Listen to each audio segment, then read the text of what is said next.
I had it in my packet and now I'm forgetting. Okay, there we go. Page 24. PDF, yeah. You know what? Yeah, I had two versions of that open.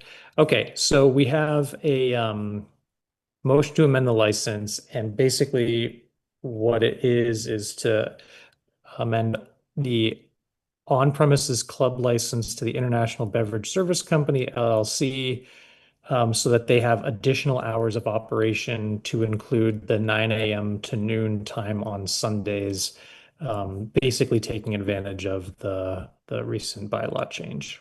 Right, Jenny? Correct. Okay, so Bill, did you have any questions? I do not know.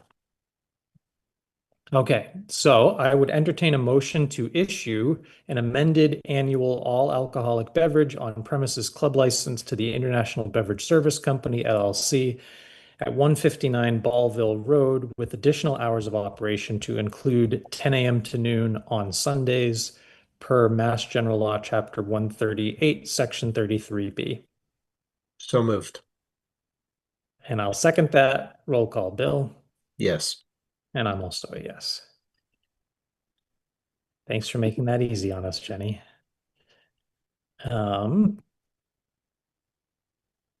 We have a vote on the state 2026 state primary. We have a copy of that warrant in our packets. Bill, have you had an opportunity to review that? It's the one on page 23. Yes. Yes. Okay. So is there a motion to approve the warrant as presented in our packets for the 2026 state primary? So moved. And I will second that. Roll call, Bill. Yes. And I'm also a yes. And Jenny, you'll let us know if there's a drop dead date for the signing of this. Yeah, I can let you know. It'll be in the yellow folder tonight. Great. So if you wanted to come by and get ahead of it, you can. Okay, great. Thank you. All right, next up was voting on the select board and town administrator goals for FY 27. One, I guess, point of order is that when we had our last goal setting meeting, I believe it was Kate, who obviously can't be here this evening, but I think she had volunteered to kind of circle back and consolidate what we ended up deciding would be the goals, but I don't think I actually saw that document yet. So, Marie, you took yourself off mute. Oh, I was just wondering, because I don't know if that had gone back out to the board members. Would you like to vote on the town administrator goals and address the select board goals in September? Yeah, I think we can Yeah. just do that on the 10th. So did you want to just verbally remind folks what your proposed goals are? Sure. For the town administrator, it's a continuation of working on financial forecasting with the advisory chair as well as the town accountant and backstopping advisory in their public information sessions. Another aspect would be to evaluate the value of any budget software tools in conjunction with advisory, and the advisory chair and I have been in contact regarding that for potentially a recommendation to the board for fiscal 28. The inventive and fun goal is evaluating the AI tool use and acquisition for municipal operations. The state is also working on looking at group purchasing of AI tools. Ideally, we would be then developing guidelines similar to what other towns have developed to basically a do's and don'ts of things, ways that one could be using AI, and ways in which one would be careful with the use of AI. So I would be coming forward with a proposal to the board in terms of how town staff could use AI, what would be acceptable, and things to be aware of in terms of data privacy. Third is police department accreditation, which is a tricky thing for me to say. Working with the chief of police to determine whether the town will move forward. The chief and I have already met. He is working towards certification. There's a tricky word game here too. He's working towards certification. It's a lower tier of accreditation. The entity that does the accreditation, the Mass Police Accreditation Council, as of January 2027, we'll be calling certification, accreditation, and what is currently called accreditation will be called advanced accreditation. Regardless, we're going to evaluate. Yeah, it's a maze of twisty passageways. Regardless, we'll be identifying what resources are necessary as we step through this process, and also at the high level to come up with a cost-benefit analysis. Approximately half of the municipalities in Massachusetts are certified through this entity. And so it bears thought. Those are the town administrator goals at a high level. Yep. Bill, any comments? No, those align with what we discussed, so those are great. Yeah, I think this is great. I like the breakdown by quarter. I think everybody needs to remember, basically anybody who's watching this at home, that we're on a fiscal year. So when you see Q1, it's actually July through September, not January. So with that in mind, Marie, I think we may want to consider having a standing agenda item for a select board meeting, town administrator goal Update. Yeah, update on progress. Yeah. But especially with the Q1 thing, and the reason I'm mentioning it is it just strikes me that under the AI goal, we would be reviewing a proposed, do's and don'ts policy sometime between now and the end of September. I have collected 6 municipalities' AI policies. Yes. Great. Yes. Okay, good. It's en route. And like I said in our last meeting, I'm happy to be a sounding board on this stuff too. Okay. So I would, do we need a motion to approve these, or we'll just say it looks good, Marie? At the pleasure of the board. Yeah. Yeah, I'll make a motion to approve the town administrator goals for FY27 as laid out here. I second that. Roll call, Bill. Yes. And I'm also a yes. And then once we've approved our select board goals, we can put the PDFs up like we did last year. Okay. Great. Thank you for that, Marie.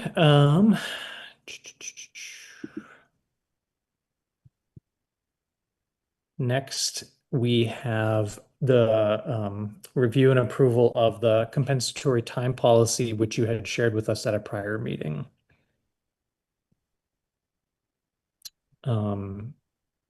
Right, I'm not misremembering that. Right, you're not misremembering. I think in the earlier packet, I'd only put in the existing 2019 policy, but you may have seen revisions and the like. What you have in your packet is the 2019 policy, the revised comp time policy, and the personnel bylaw for the town of Bolton. The most notable change is it spells out individuals who are exempt, FLSA exempt. The salaried folk are not eligible for comp time, but in effect, though, please be responsible if you are working unduly long hours. Using the example potentially of the planning director, balance your time. So there's that. The second aspect is we are obviously following the Fair Labor Standards Act, where if you're working over 40 hours in a week, you're eligible for time and a half. But clarifying, if you're working more than your usually scheduled hours, since we have some staff who are between 20 and 40 hours a week, and if you're slated for 22 hours and you end up working 23 hours, one could be eligible for either being paid out but you would be paid out at straight time, or, balancing within that pay period or work week, rejiggering one's hours. Yep. Okay, well, I would entertain a motion to approve the newly proposed compensatory time policy. So moved. And I'll second that. Roll call, Bill. Yes. And I'm also a yes. Next, we have an update regarding the Forbush culvert number 1. Right. Just to recap for the board, as you've noticed that Forbush culvert number 1 had been and continues to be on the TA update. In January of 2026, the engineers who are working on it had highlighted that their next step in this process of filing the notice of intent was stymied until we'd secured easements from the owner. The indications that we'd had following council drafting deeds was that the owner would sign off on the easements. The DPW director has been working assiduously to get the property owner's agreement, but it hasn't yet received a solid response. I think at the last meeting, maybe the meeting prior, of announcing the $1.8 million grant that we've secured for the complete coverage of the construction cost. The grant does have a stipulation, though, that we will have completed the culvert by the end of 2027, calendar 2027, and we've already filed our paperwork so that we can start that process.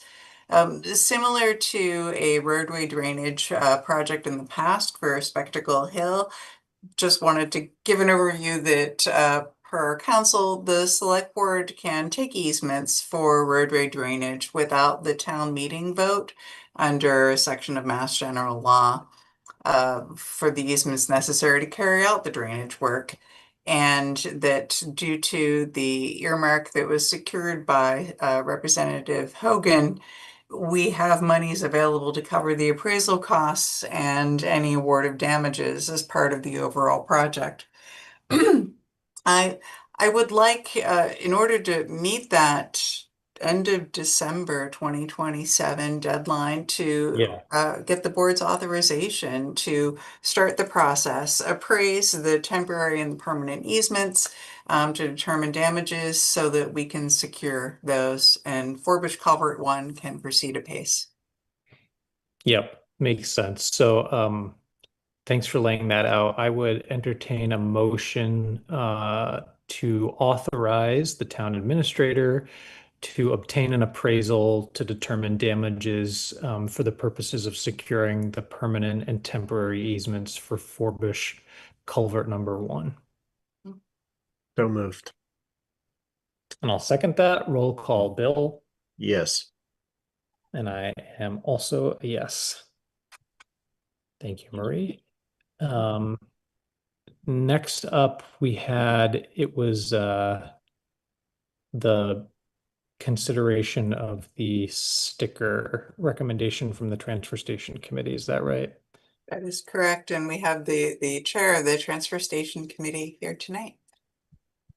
So, Marie, do you want to give a background or should I?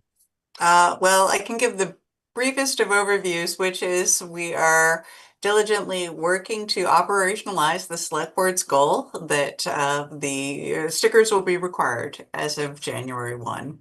We'd investigated a couple of different approaches for that, going to super high tech. Cameras are maybe not as cool these days, as well as super low tech. Fill out a piece of paper and bring it into the town hall. And we believe that we've found a sweet spot between the two, using the vendor who currently processes our motor vehicle excise payments, since everyone who goes to the transfer station must have a vehicle. So that was the setup. That vendor does perform, it's sort of the soup to nuts for acquiring a transfer station sticker. You know, the order entry, the order fulfillment, the processing of the checks of residency and the like, the sticker fulfillment, and mailing it back to the resident. The hurdle on that is that it is $4 we are charged per sticker, not per transaction. So with that as the setup, I turn it over. That's good. So, Jenny, do you have the recommendation handy? Although you disappeared. So Jenny stepped away for a minute. Oh. So basically Marie set up a demo where she and I and Jenny and Leslie attended, and we had a discussion. And out of that, it turned out that we wanted to propose a minor modification to you. I presented that modification at the Monday Transfer Station Committee meeting, and the 4 people who were there agreed to that as something to present to you. So as you can see, originally $50 for 2 stickers if you're a non-senior, and if you're a senior, $25 for 2 stickers. We have changed that proposal slightly to $50 for the first sticker, $5 for the second sticker, and in the offhand chance that somebody would like a third sticker, another $50. And then for seniors, $25 for 1 sticker, $5 for a second sticker, and $5 for a replacement sticker with proof of replacement. Now, the reason we're proposing that is it is possible that somebody gets their first sticker and is not sure that they want a second sticker. What this proposal allows is for them to come back into the system and ask for that second sticker at a later time. And the reason for the $5 charge is that it'll cover the $4 transaction fee. So we're thinking to give residents more flexibility and not having to decide 1 or 2 cars right out of the bat, we would do this and basically cover a second transaction if the second car showed up later. The system logic will track it. Yes, Yeah. so you could order a sticker in September for your household. It looks up your vehicle plate, your garage of residency, and then in November, it's what everyone in your household wants to do for their car, and that would calculate as the second sticker for the car garaged at that address. And it sounds like this is something that this vendor does for other communities. They do it. An example would be the Town of Acton site. It is vendors called City Hall Systems. So if you go to the Town of Bolton site and click pay, and you're interested in paying your real estate tax bill or your excise bill, that will then take you directly to City Hall Systems. Same vendor. Yeah.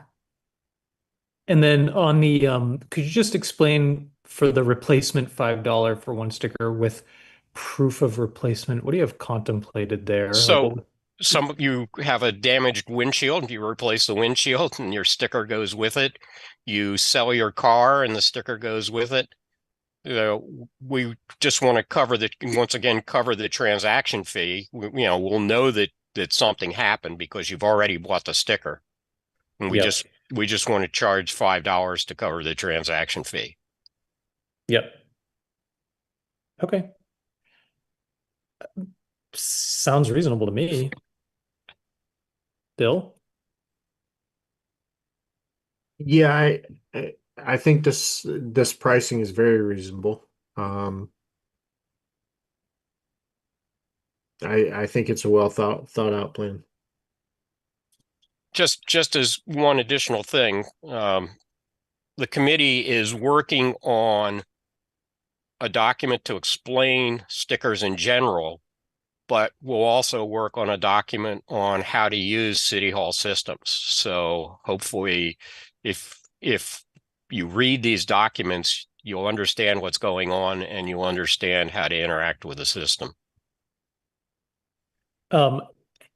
That's great to hear, Alan. Do you think for those sort of supplementary materials that you're planning to produce, are there other things that you're going to want select board approval of, do you think? And the reason I'm asking is more for a question about tonight's agenda item that just says consider the recommendation. I don't know whether we were expected to vote on it tonight as well, or if you need us to vote on the recommendation tonight.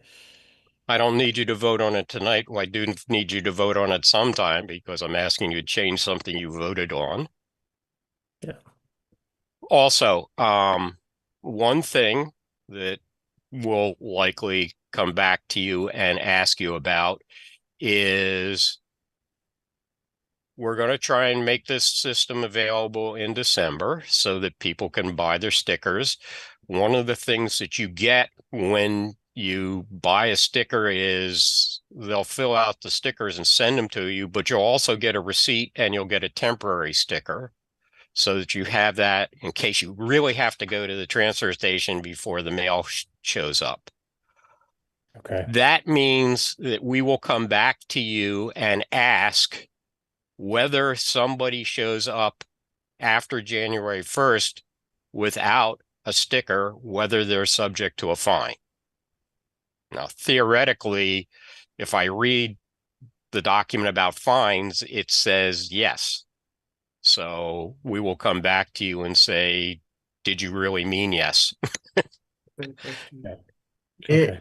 And Alan, does this or Marie, does this vendor also handle reminder notices once someone has a sticker to remind them to get a new sticker? In terms of annual renewal, I have not asked. I will ask them that. They do provide auto emails if, something is rejected, like, oh, you're a tenant, or please provide proof and upload proof of your residency, or your car is leased. But we'll add that to my list of questions. Yeah, one of the things that they suggest is that as we come close to the end of the year, that we stop selling this year's stickers so they can set up for selling next year's stickers so that they would be available. My expectation is that we would use whatever information that we've used first time around to remind people to look at their stickers. Look into getting the next year's sticker. Yeah, I was just curious if that would be handled with this vendor or if it's something the town would have to set up, like the dog licensing. Oh, no, we would hope, but also, signage, education, outreach, Yeah. do the right thing. Okay. Marie, would it be helpful for us to vote on anything tonight?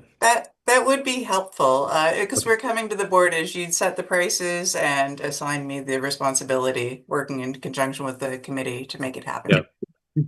Okay. Yeah. I mean, I think we can consider and vote. So, Bill, do you want to make a motion to approve the modified sticker pricing recommendation from the transfer station committee? Yes. So moved. And I'll second that. Roll call, Bill. Yes. And I'm also a yes. Thank you. Thank you for thinking it through. All right. We've got bills/payroll warrants W27-03. I'd entertain a motion to approve warrant W27-03. So moved. And I'll second that. Roll call, Bill. Yes. And I'm also a yes. And then last but not least, I believe we have one set. Wow, Jenny's quick on the draw tonight. We're ready to see. I think it's the July 16th minutes with some edits.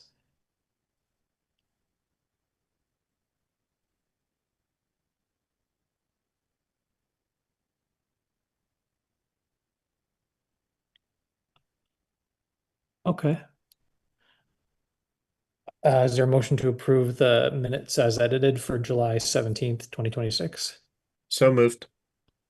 And I'll second that. Roll call, Bill. Yes. And I'm also a yes. Great. And with that, I think we can have a motion to adjourn. Motion to adjourn. And I'll second that. Roll call, Bill. Yes. I'm also a yes, and the time for the record is 8:51. Thank you Thanks. all. Have a Good good night, night. everybody.